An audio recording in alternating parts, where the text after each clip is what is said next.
Hello, government students. In our last lesson, we looked at the principles of government that existed in England, beginning with Magna Carta and working through other important documents in history like the Petition of Right and the English Bill of Rights, and how the principles embedded in those documents came to America with the British colonists and became the foundation really of on the governments that were established here in the United States by the colonists when we were a part of the British Empire. Today we're going to take this further, this historical look, and we're going to see how these principles of government that existed in England were used to create a new government for the United States after we achieved independence from Great Britain. So let's go ahead and get started. First of all, when the United States first became an independent country, our first attempt at government was through a document called the Articles of Confederation. The Articles of Confederation you could view as the first attempt at a constitution for the United States of America. Now let's take a look at some of the highlights of the Articles of Confederation. There was no taxing authority for the national government at this time. Any taxing authority was at the state level. So it was extremely difficult for the national government to get any money to do what the government needs to do. It was a real weakness of our national government during this time. In fact, the main way that the national government could get money was simply to ask the states to donate money to it.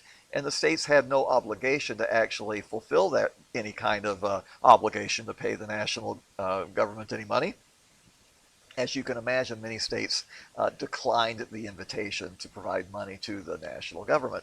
So the government was constantly broke without money as a result. There was no executive branch under the Articles of Confederation, no president, no organization which really could run the government as you need, usually in any kind of an effective administration. There was no judicial branch either for the nation as a whole. All the judicial activities in the country at this time were happening at the state level. So if you had any kind of a conflict between individuals in different states, there was no way to have a settlement reached through a national judicial branch. It had to go through one of the states. And obviously, if you were, say, in the state of New York and you had a problem with someone in the state of Pennsylvania, well, you would like to have a national court hear that case, but that wouldn't happen. The case would have to be heard either in New York or Pennsylvania. And if it were heard in Pennsylvania and you're from New York, you might feel you may not get a fair trial, and that certainly was a legitimate concern at that time.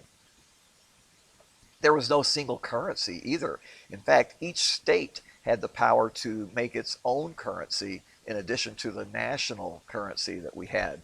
As you can imagine, again, when each state has its own currency, that really made interstate commerce extremely difficult. It even made international commerce quite difficult as well, when some states might want to have their goods purchased in their own currency as opposed to a national currency. Each state had equal representation in the government. Again, remember, there was only a Congress. There was no executive or judicial branch. And every state was equally represented regardless of the size of the state. At this time in our nation's history, our two biggest states were Pennsylvania and Virginia.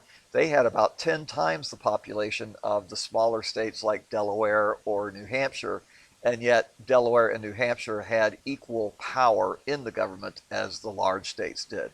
As you can imagine, large states weren't too thrilled with that. It was hard to pass any kind of law under the Articles of Confederation. Laws were passed not by a simple majority in the Congress, but by 3/4 majority. And remember, each state had equal power in the Congress, so you had to have 3/4 of the states to agree in order to pass any law at all. Something that, as you can imagine, was very hard to accomplish back then. If you think about how difficult it is to get a majority to pass things here in our current government, it was much worse during the Articles of Confederation. Now, you might think, well, why didn't they just amend the Articles of Confederation and make it work better? Well, all states had to agree in order to amend the Articles. Again, can you imagine how difficult that must be to get every single state to agree to make a change to the structure under which they are governed? It was basically impossible. There were some problems that occurred during the time of the Articles of Confederation, some problems not directly related to the government and governance, but problems that showed how weak the government was. For one thing, there was lots of economic trouble. Again, that was partly the cause of the issue with currencies and no single currency. But in addition to that, the nation was under high debt, and without any ability to tax, how do you pay the debts? You didn't, basically. We were in high debt, and we weren't able to pay that debt off. The debt was owed to other countries, particularly the Netherlands and France and Spain, who had helped to finance the Revolutionary War. There were barriers to interstate commerce. The states had the ability to slap a tariff on trade between states. If the state of New York would have the right to slap a 10% tariff on goods coming in from Pennsylvania. So those barriers to interstate commerce really did hurt the ability to have a thriving economy in this early time in our nation's history. There was no international trade policy. Each state had the ability to basically veto any kind of trade agreement that the national government might make with a foreign country to try to, help the economy and foster trade between countries. So again, this was really, really hampering the ability of the economy in our early years to function as it should.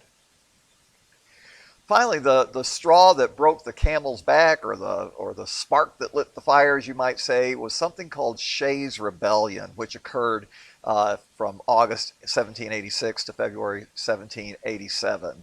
Shays' Rebellion was an insurrection that happened in western Massachusetts when over 1,000 rebels fought against state tax collectors. These rebels, by the way, were all former soldiers in George Washington's army. And many of them, while they were serving in the army, of course, were unable to work their farms, and the farms had to incur debt in order to be, stay within the family and not be repossessed by the people, who they borrowed money from to buy their farms. And now these people are coming back from the war, and they owe all this money. They owe money to the state, they owe money to the banks, and they don't have the money. In fact, these soldiers weren't even getting paid by the federal government because the federal government did not have any money to pay their soldiers who had just fought in the Revolutionary War. So when these people came back to their farms, and their farms were in danger of being repossessed, and the taxman's coming and threatening to put them in jail, they took up arms. And it was quite a violent insurrection that took place.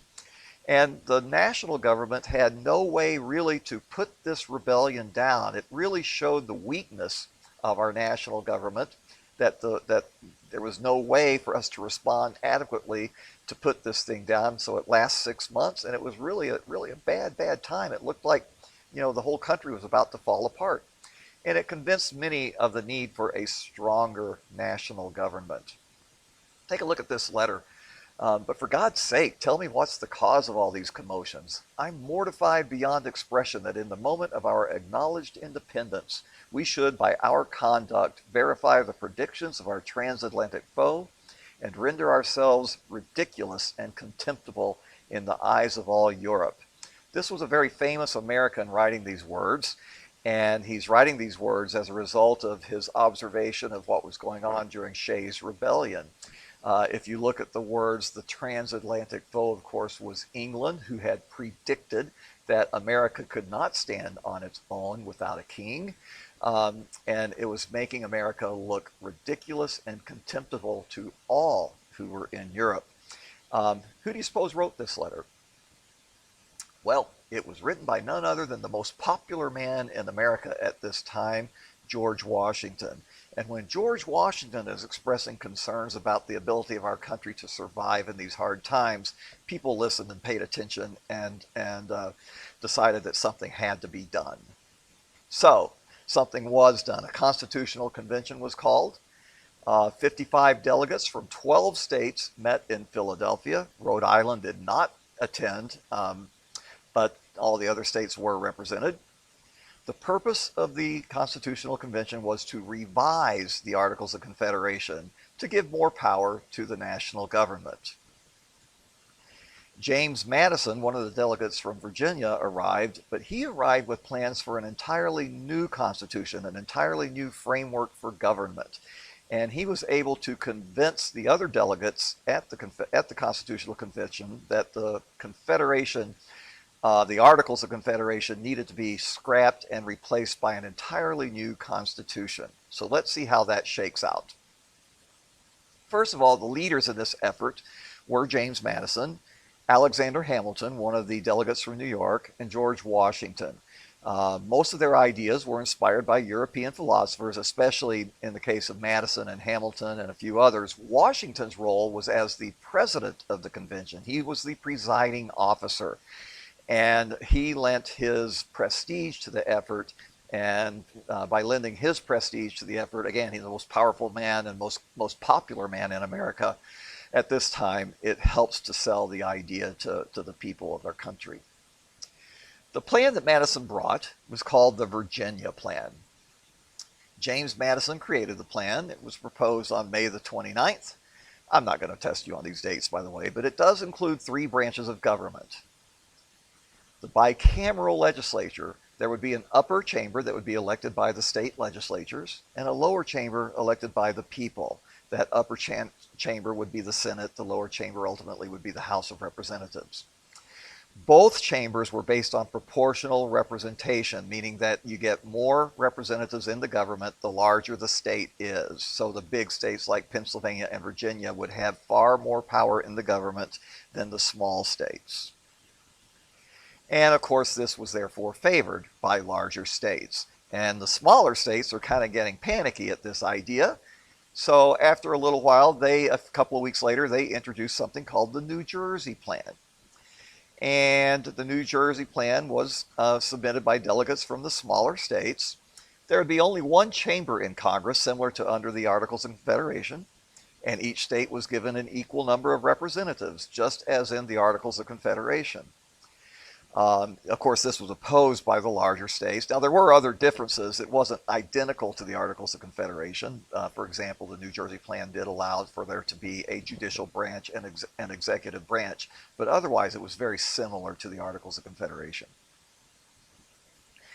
So these two different plans were diametrically opposed, and ultimately there is a compromise reached, and we call that the Great Compromise. It took about 6 weeks of debate to come up with this great compromise. And ultimately, delegates from Connecticut proposed the compromise. And in fact, we sometimes call it the Connecticut Compromise or the Connecticut Plan. But it was based on equal representation for each state in one of the chambers of the Congress, the Senate. And the House of Representatives would be based on proportional representation. So a little bit for each side. The small states get the Senate with equal representation. The large states get the House of Representatives with proportional representation. It was much closer ultimately to the Virginia Plan than the New Jersey Plan. And it was proposed by this man, Roger Sherman. Roger Sherman was the delegate from Connecticut, and I would like you to remember his name. He's one of our great founding fathers who should be more famous than he is. He was also involved in the committee that did the Declaration of Independence, along with Thomas Jefferson and Franklin and John Adams. So Roger Sherman had a very important role in our early years. There was also the Three-Fifths Compromise that dealt with slavery. There were about 650,000 slaves at this time in the South. Southern states wanted to count slaves as part of the population. Northern states did not. That would have given Southern white men too much power compared to free men in other parts of the country. So the compromise was that each slave would be worth 3/5 of a person.